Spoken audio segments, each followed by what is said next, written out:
关心台风最新动态了。就在刚刚11点半，气象署是已经解除了轻度台风丹纳斯的陆上台风警报。目前它的位置呢，已经来到了台北的北方130公里处呢，但是呢，海警持续发布当中，范围就在台湾北部海面，预计今天的傍晚就会解除了。而目前它的速度有稍稍的减慢一点，以时速12转7公里的速度，朝着北北东转西北的方向来持续前进当中。那么这台风啊，昨天晚间11点40分，以非常扎实的中台等级从嘉义县布袋登陆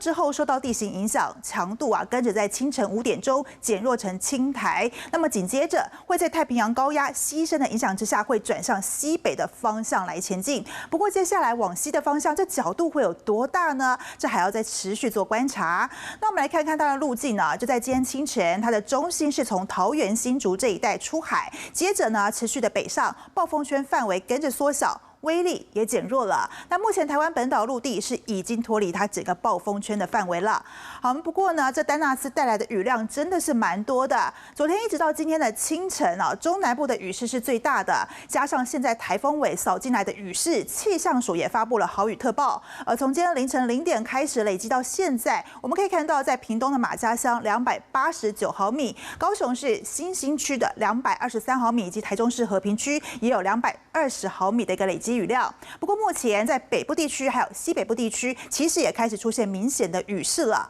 而风力方面呢，虽然说丹纳斯持续减弱当中，不过它的风力近3小时以来，随着它北上，在南投县的信义乡这里啊，还是出现了11级的强风。那么在绿岛这里也有10级的强阵风，所以虽然它远离了部分地区，还是要特别的当心。因此气象署还是发布了陆上强风特报，不过这范围啊是有在逐渐缩小的，包括地区越来越少了。现在主要是针对西北部和东南部地区以及中部山区，所以要注意啊，平均会有6级以上，甚至是8级以上的阵风。那台风外围环流影响之下呢，有沉降作用，所以导致在台东这里啊出现了这个焚风的现象，所以因此呢要特别留意了，今天很有可能会出现36度以上的高温。那接下来的雨还会怎么下呢？虽然说随着台风远离，今天下半天开始，这雨势就会开始逐渐的趋缓，尤其是在东部的宜花东，可以看到西部地区啊，这2个地方都已经有明显趋缓下来的迹象了。但是呢，目前云带是来到了北部地区，所以在北部地区这里也出现明显雨势，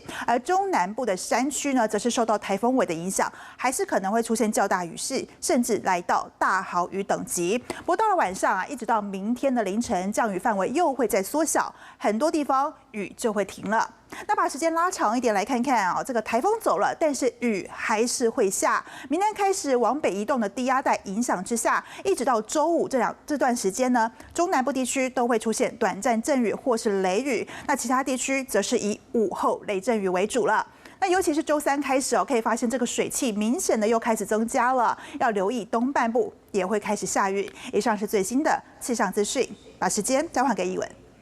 Hello， 大家好，我是林依文。想要抢先掌握最及时的新闻资讯吗？赶快订阅、按赞、开启小铃铛，锁定华视新闻的 YouTube 频道。